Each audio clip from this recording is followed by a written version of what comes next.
ऋषि मिश्रा जी, इस पूरे घटनाक्रम में व्यक्तिगत तौर पर मुझे कोई हीरो नजर नहीं आता। क्या लगता है आपको कि आपको ये कभी लगता नहीं कि जिस प्रकार से स्मृति ईरानी एग्रेसिव होती जा रही है, अब ये बार वाला मामला उनका उतना ही ज्यादा, उतनी ही मजबूती से सामने आता जाएगा। गोदी मीडिया भी चाह के उसको दबा नहीं पाएगा। कहाँ द्रौपदी मुर्मू को बचाने वो चली, जिनके ऊपर बचाने की कोई जरूरत ही नहीं थी, वो संवैधानिक पद पर है। और अब द्रौपदी मुर्मू को छोड़ दीजिए, वो तो संवैधानिक पद पर है, वो तमाम तरह के विवादों से ऊपर है, देश की राष्ट्रपति है अभी वो। स्मृति ईरानी और बार का देखिए संबंध ये कहाँ जाकर रुकता है? क्या ये 2024 तक चलता रहेगा? देखिए जहां तक गोवा प्रकरण की बात है तो बात बिल्कुल स्पष्ट है कि खुद माननीय मंत्री जी की जो पुत्री है, उन्होंने एक फूड ब्लॉगर से बात करते हुए स्वीकारा कि रेस्टोरेंट उनका है और वो रेस्टोरेंट खुद चलाती हैं। और रेस्टोरेंट का यदि आप मेन्यू देखेंगे तो जो बीजेपी का सांस्कृतिक राष्ट्रवाद है, खासकर उत्तर भारत के लिए, पूरे भारत में बीजेपी के सांस्कृतिक राष्ट्रवाद लागू नहीं होता है, क्योंकि नॉर्थ में उनके लिए गाय मम्मी होती है और साउथ में यम्मी हो जाती है।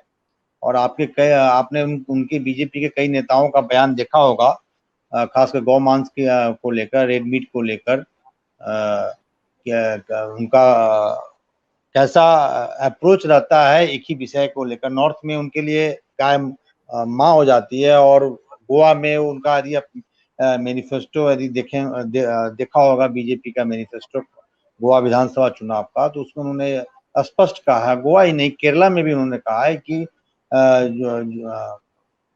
क्या कहते हैं, रेड मीट की जो है कमी नहीं होने देंगे।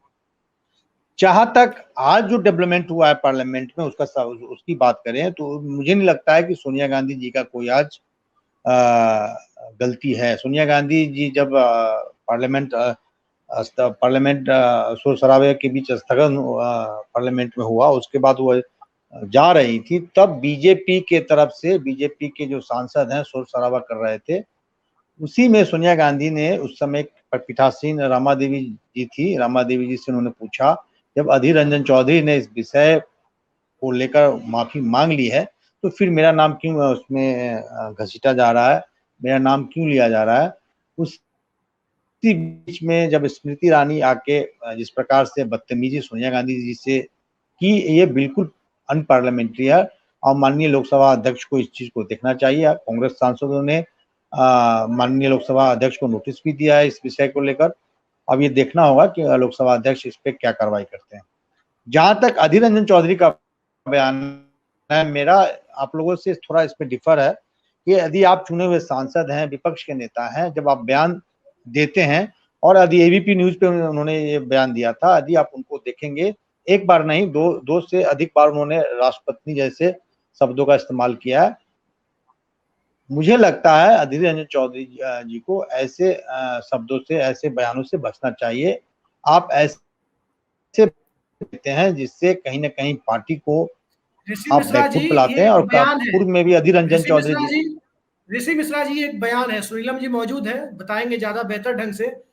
जब बिना केंद्रीय मंत्रिमंडल की सलाह के नीलम संजीव रेड्डी ने लोकसभा भंग कर दी थी, शायद सुनीलम जी भी शामिल रहे हो उसमें, पूरी जनता पार्टी ने राष्ट्रपति के सामने जाके राष्ट्रपति के खिलाफ नारे लगाए थे और प्रदर्शन किया था राष्ट्रपति भवन के सामने कि हमारे नेता को सरकार बनाने का मौका क्यों नहीं दिया गया।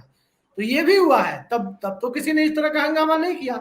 डेमोक्रेसी नहीं में मैं ऐसा नहीं है कि, और यदि इस तरह की बातें नहीं अगर मैं हो गई किसी से, और पार्लियामेंट मैं में हुई दूसरे नहीं, पार्लियामेंट के बाहर हुई, इसको लेकर सदन में बवाल करने का, सदन का कीमती समय जाया करने का क्या मतलब बनता है? नहीं, मैं दूसरे परिप्रेक्ष्य में बात कर रहा हूँ। जिस प्रकार से कांग्रेस को बीजेपी घेरने के प्रयास कर रही है, शुरुआती दौर से ही देखिए, जैसे ही द्रौपदी मुर्मू जी को राष्ट्रपति उम्मीदवार बनाया गया और चुनाव जीती हैं वो, उनके बाद बीजेपी उस चीज को भुनाना चाहती हैं। और आपको मालूम है गुजरात में चुनाव है, अब गुजरात में 27-28 सीटों पे आदिवासी समाज का बहुलता है, उनका प्रभाव है। और चुनाव में इस विषय को कहीं ना कहीं बीजेपी भुनाएगी। जिस प्रकार से आप देख रहे हैं एक आक्रामक अप्रोच है बीजेपी का।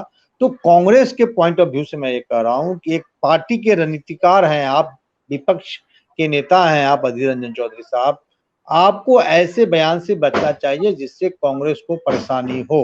और मैं आपको ये कहना चाहूंगा कि इस बयान का इस्तेमाल गुजरात चुनाव में बिल्कुल बीजेपी करेगी, जोर शोर से करेगी। जहां तक एक परिप्रेक्ष्य की बात करूं तो अधीर रंजन चौधरी ने अपने बयान के बाद उन्होंने आज खेद जताया है, माफी मांगा है। तो माफी मांगने के बाद मुझे नहीं लगता है इस चीज को आगे बढ़ाना चाहिए। जब अधीर रंजन चौधरी जी खुद उन्होंने कहा कि उनसे गलती हो गई है, खुद माननीय राष्ट्रपति जी से मिलकर इस पर मैं खेद जताऊंगा, उसके बाद बीजेपी को इस चीज को आगे नहीं बढ़ाना चाहिए। लेकिन बीजेपी को ये भी देखना चाहिए कि जिस प्रकार से आपके केंद्रीय मंत्री हैं, सांसद हैं, एक पार्टी के राष्ट्राध्यक्ष को अब घेर का अपमानित कर रहे हैं, उंगली दिखा के इशारा कर रहे हैं, अपमानित करने का प्रयास कर रहे हैं, तो बीजेपी राष्ट्रीय पार्टी है, उस जमाने की पार्टी है। यदि मैं सही हूं तो अटल बिहारी वाजपेयी के विरुद्ध जो उम्मीदवार थे और अटल बिहारी वाजपेयी उनसे चुनाव करीब करीब हारने को थे, तब अटल बिहारी वाजपेयी उस व्यक्ति को गले लगा लिया था और उनके घर जाके उन्होंने लंच की थी। यह वह देश है जहां जवाहरलाल नेहरू, इसी एबीपी न्यूज जिनकी हम बात कर रहे हैं, उनके मालिक का कोई अखबार चल रहा था, मैं नाम भूल रहा हूँ, और वो नेहरू जी के नेहरू जी के हर रोज वो आलोचना अपने संपादकीय के माध्यम से सरकार की आलोचना करते थे। तो नेहरू जी उस संपादक को गले लगा लिए, एक फंक्शन में वो संपादक मिले तो उनको गले लगा लिए। तो हिंदुस्तान की यह संस्कृति रही है। और आप सबको याद होगा जब अटल बिहारी वाजपेयी बीमार पड़े थे तो राजीव गांधी और सोनिया गांधी, इसमें सोनिया गांधी जी का भी बड़ा एक महत्वपूर्ण भूमिका थी। सोनिया गांधी जी अटल बिहारी वाजपेयी से बात करते हैं और उनको इलाज कराने के लिए मनाते हैं। तो इस प्रकार की संस्कृति रही है कांग्रेस और बीजेपी की। यदि आप कुछ दशक पहले की बात करें, लेकिन वर्तमान परिस्थिति में मतभेद को मतभेद को मनभेद में बदल लेना, विपक्षी पार्टी पे विश्वास नहीं करना। आज पार्लियामेंट में डेडलॉक क्यों है अभिषेक जी? क्योंकि न पक्ष को विपक्ष पे विश्वास है, न विपक्ष को पक्ष पर विश्वास है। ये ट्रस्ट डिफिसिट जो है, जो बना हुआ है, ये कहीं ना कहीं हिंदुस्तान के राजनीति के लिए, हिंदुस्तान के लोकतंत्र के लिए सही नहीं है। और मैं समझता हूं कि इसमें पार्टी के जो बड़े नेता हैं, चाहे वह नरेंद्र मोदी हैं, अमित शाह हैं, राजनाथ सिंह हैं, नितिन गडकरी हैं, उनको हस्तक्षेप करना चाहिए। जिस प्रकार से स्मृति ईरानी, आप देखिए प्रेस कॉन्फ्रेंस जब अपनी बेटी को डिफेंड कर रही थी स्मृति ईरानी जी, आपको देखिए पार्टी कार्यालय में वो प्रेस कॉन्फ्रेंस नहीं हुआ। हालांकि पार्टी के जो प्रवक्ता थे, जो मीडिया इंचार्ज है, वो उनके बगल में बैठे थे, लेकिन पार्टी कार्यालय से ये प्रेस कॉन्फ्रेंस नहीं हुआ। पार्टी भी उस मुद्दे पे, गोवा प्रकरण में उस मुद्दे पे साथ नहीं है। और मैं ऋषि मिश्रा जी, आप कहना चाह रहे हैं कि इस मुद्दे पर कम से कम स्मृति ईरानी के साथ भारतीय जनता पार्टी दिखना नहीं चाहती है। बड़ा महत्वपूर्ण मुद्दा आपने उठाया। और मैं ये कह रहा हूँ, देखिए राजनीति होनी चाहिए।